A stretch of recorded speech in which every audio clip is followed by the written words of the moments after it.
It will be the greatest self-deception and disillusionness on the part of the President Ahmed Bola Tinubu, GCFR, to contemplate or think perhaps in any way that he can stop the agitation or the restoration of the Biafran states. See, I have analyzed this from the past events, the most recent, and of course, of recent happenings.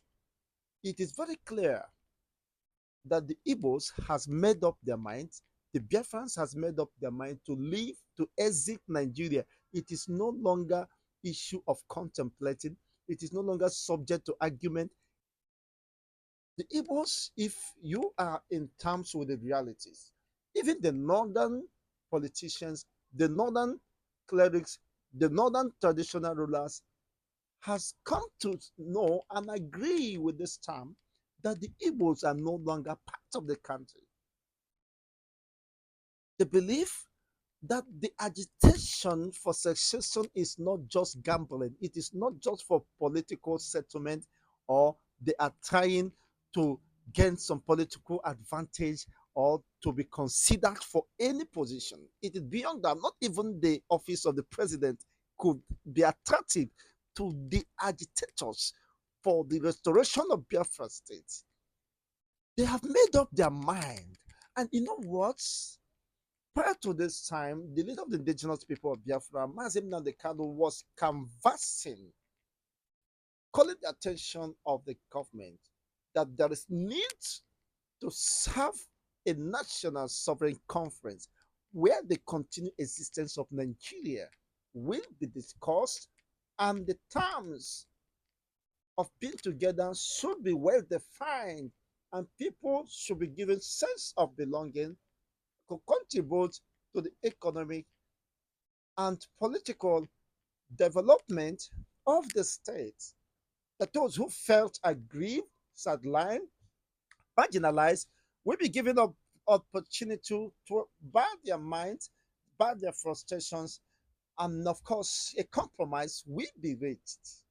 Because after the amalgamation, which elapsed, amalgamation treaty, which elapsed in 2013, that after 100 years of amalgamation, since 1914 to 2013, that Nigeria have ceased to exist and there is need to renegotiate the existence of Nigeria by the three major ethnic nationalities or three major regions that makes up Nigeria that was amalgamated. Okay, the North, Northern Protectorate, Southern Protectorate comprises of the East and the West. There have been several clamors, several, of course, arguments to this end. But the political class, because of what they have stands to lose or what they stand to gain, has refused to confront these realities, staring at us to discuss the continued existence of Nigeria. Even some legal luminaries have objected that the current constitution of Nigeria is an illegal document and does not in any way foster unity, coexistence, justice, fairness, even in the distribution of the commonwealth. How can a people who owns oil in their own locality will be deprived of major projects, federal projects in their own communities, in their own regions, while the enormous resources used to develop other regions like Abuja, the North, shared on monthly basis allocations comes majorly from the region that is being neglected, sidelined, and trampled upon. They are not allowed to benefit from what is coming from their own backyard, from their own region. Why the gold in Zamfara, the Californium in Kaduna, in Sambisa Forest, in Medugri, is does only belong to the North and the Northern Kabars. while oil from the east is what should be brought to the federal allocation for them to share, to balkanize. And unfortunately, the same region, by the template of sharing formula based on the number of local governments, the North also takes the largest chunk of the same allocation. The proceeds of oil and gas and other mineral resources coming from the same region that have been abandoned.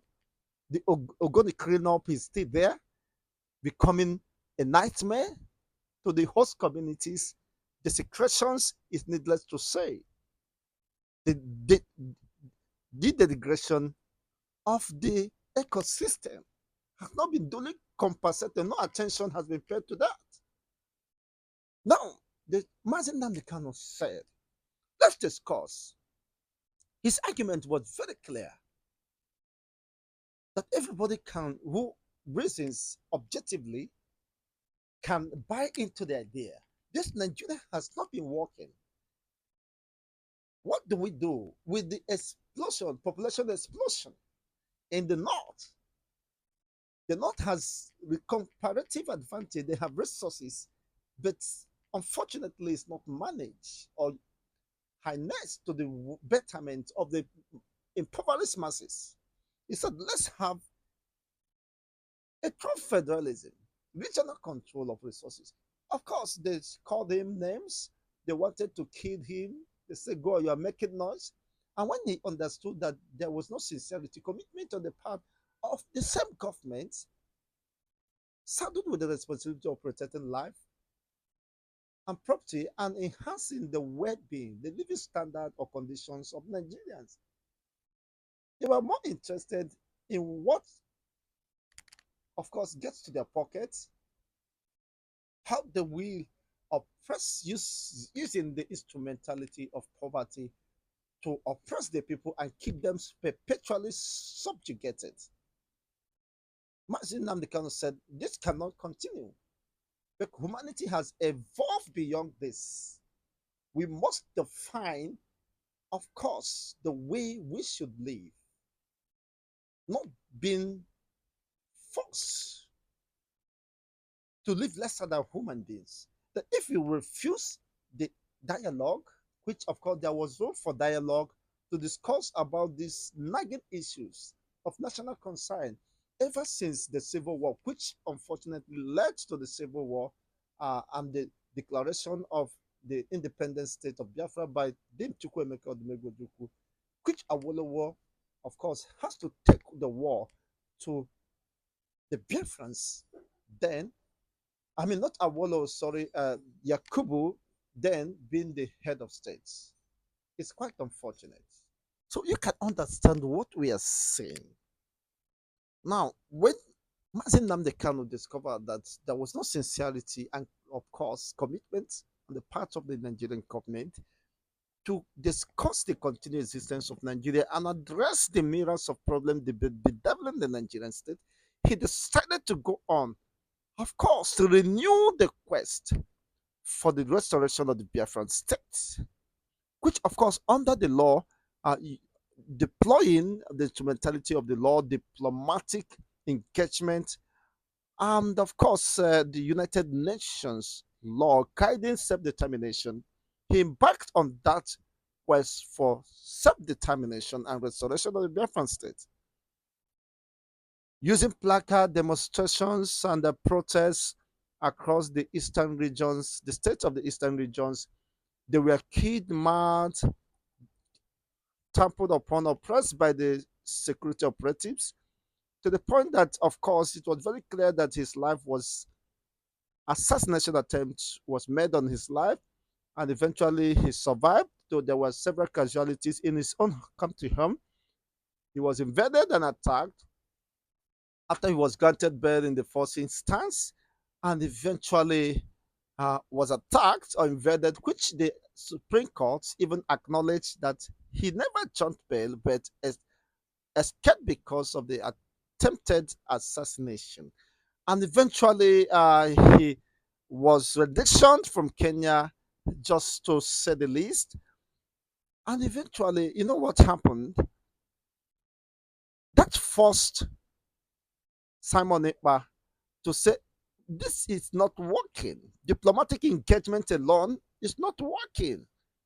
Self-determination requires, of course, armed struggle, and they eventually take up arms in defense of their fundamental rights of existence and the preservation of their cultural heritage and posterity. That if they fail to protect their own cultural existence, they might go into extinction and their posterity might be wiped and annihilated. So this informed the reason why they took up arms to defend themselves against any invasion or attack on the part of the Nigerian government and security operatives that took pleasure, of course, in manning and killing the indigenous people of Biafra who trooped to the street to demonstrate.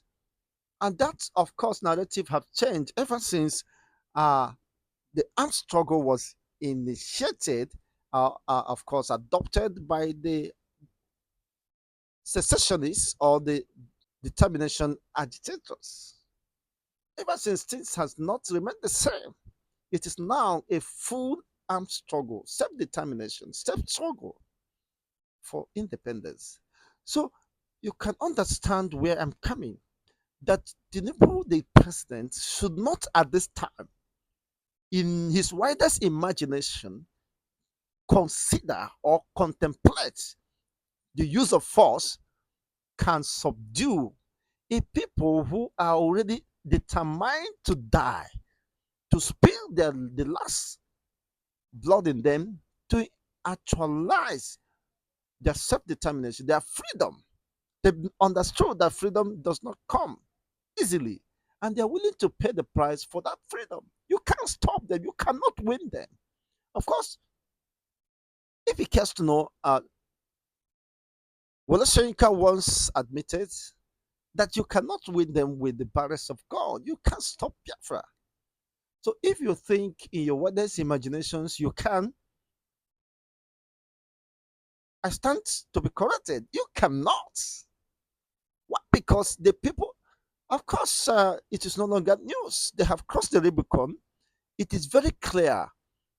The happenings in the social, political, and economic sphere have convinced them beyond any reasonable doubt that there is no better time to call for the self determination or restoration of the Biafran state. But now, because I haven't seen the clear imaginations, oppressions, and direct confrontations by the political class and some regions against the Igbos and the Biafrans, you can see that they are not convinced that they are justified for calling for their self determination. And this you can't take from them.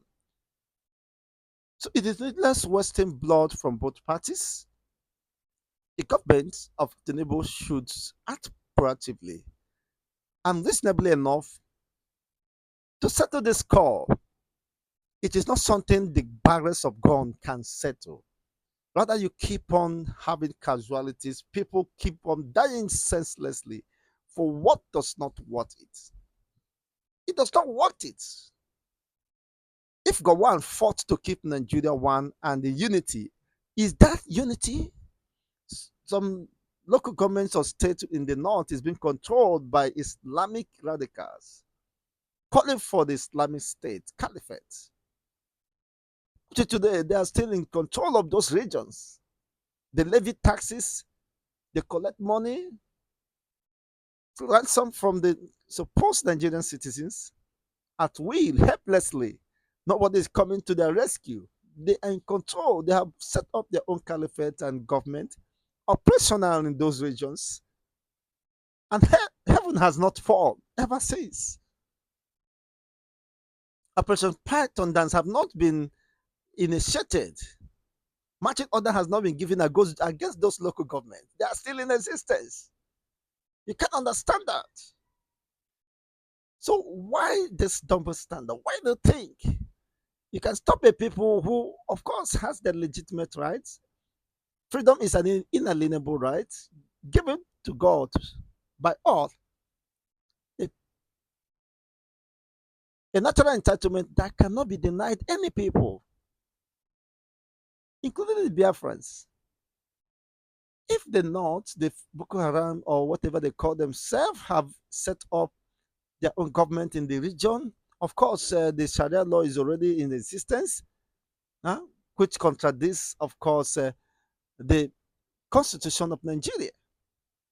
In the North, the constitution can be suspended and Sharia law will be invoked, enacted. So Sharia law, in fact, has supremacy over the constitution. In the North, it is practical realities. Now, how do you think you can stop a people who said, we are tired of this nonsense?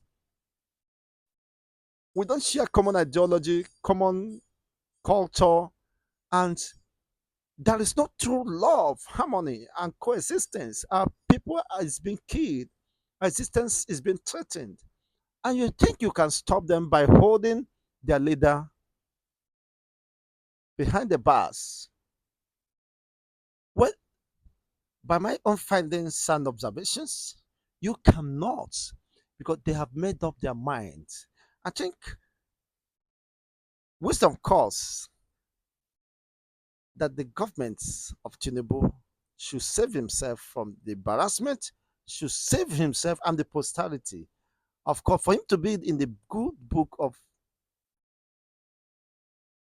posterity, he has to act wisely now. He has to release Mazen Nambekano unconditionally. He has to, of course, if there is still opportunity for dialogue, release him and let's dialogue with them. How peradventure there could be possible peaceful dissolution of Nigeria. Or if they decide to leave, those who believe in Nigeria should also continue. Them leaving does not mean they are calling for total abolishment of Nigeria. But they say they want to leave, let the Nigeria leave too. If they are not being rejected and not given a chance to participate, they are being oppressed on every side. You can't expect them to continue to accept such level of subjugations as if they are not humans or they are perhaps slaves, conquered territory. Even though conquered territory, as you may perceive or claim, they still have the right to say, no, we are matured enough. We have come to of age to call and demand for our freedom. And to this end, they have come truly. They are committed. And you think you can stop them? My interest is that it is needless killing people, wasting lives, security operatives losing their lives, their wives turning to widows. It is needless. Discuss, release Mazen Kanu and discuss the issue on the round table rather than wasting time, lives, wasting resources, thinking you can subjugate these people. They have made up their mind. Even though you force them to become one, they can never be one because their heart have left you already. Their hearts have departed from the country. So what you are just seeing is the physical correspondent. I mean, there is a cessation of psychological, emotional attachment to the country. The same thing applies to Duduwas. Of course, on the Igbo of most recent want to submit a letter for self-referendum of the Yoruba race of most recent in UK, in Prime Minister's UK Prime Minister's office. What does that tell you? That all is not well with Nigeria. And with these developments, you can't continue to live in denial, except you don't want to tell yourself the truth. What let's know what is your own reactions based on these current realities and discussion today. Thanks for watching. I want to know your own position regarding this topical issue. Let's discuss. Let's continue this discussion. As of course, if you think there is any way better to resolve the issue, let's know via the comment section. Thank you once again for watching. I remain Chigos and Debo. Bye for now.